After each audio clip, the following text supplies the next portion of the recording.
Voilà, c'est un exemple parce que d'autres enfants commencent à parler également. On a eu par exemple aussi le témoignage de deux petites filles, Daphna et Ella, dont on vous a parlé beaucoup aussi sur cette antenne, qui ont raconté aussi eh bien que le Hamas leur avait fait croire qu'il viendrait les chercher en Israël si elles racontaient où elles étaient tenues en otage. Bref, des pressions psychologiques atroces. On va en parler avec notre invité, le docteur Ronnie Berger, qui est psychologue clinicien. Bonsoir à vous. Vous vous occupez notamment des troubles liés au terrorisme. Ce que vous entendez, ce que racontent ces enfants, ce que commencent à raconter ces enfants, est-ce que c'est quelque chose dont ils vont pouvoir se débarrasser ?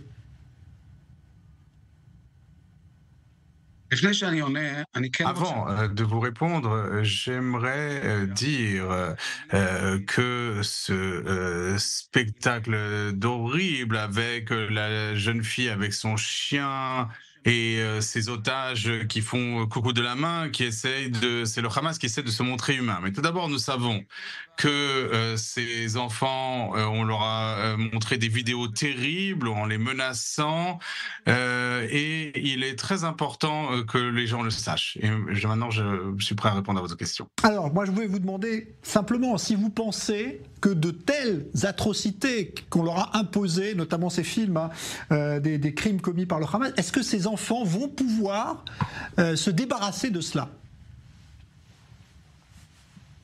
Ils pourront s'en débarrasser, il faudra du temps pour cela.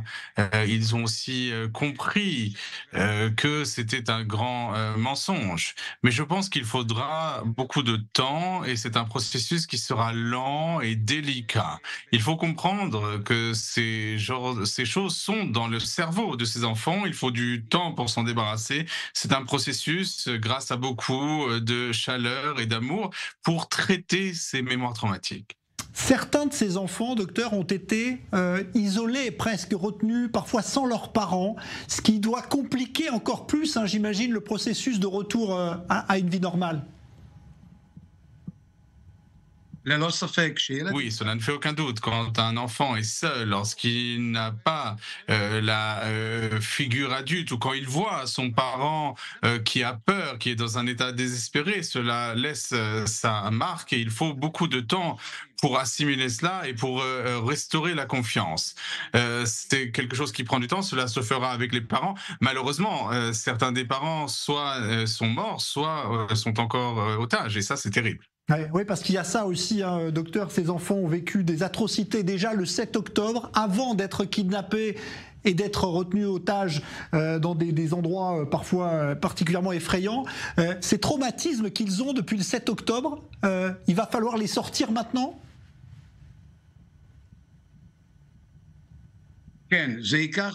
Oui, alors encore une fois, il faudra du temps. Il est bon de faire un process de cette expérience maintenant, mais lentement. Ils n'ont pas seulement vécu un traumatisme, ils ont perdu des gens qui leur étaient chers, ils ont perdu leur maison, ils ont perdu des amis qui ont été tués, parfois les parents. Et c'est un processus qui est très compliqué avec la peur, et c'est un processus qui prend beaucoup de temps.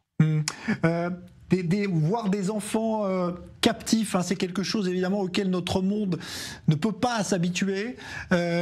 C'est quelque chose auquel la psychologie clinique peut répondre.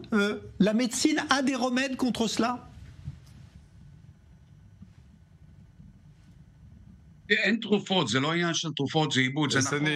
Il faut traiter les sujets. Jusqu'à présent, on n'a pas vu cela. Le seul cas, c'était le Boko Haram, avec des jeunes filles plus âgées qui n'ont pas vécu tout ce qu'ont vécu ces enfants. Nous allons devoir apprendre les processus, les envelopper avec beaucoup d'amour et peu à peu les ramener à leur vie normale. Merci beaucoup, docteur Ronnie Berger. Je rappelle que vous êtes psychologue clinicien dans le Centre pour une éducation compatissante et consciente.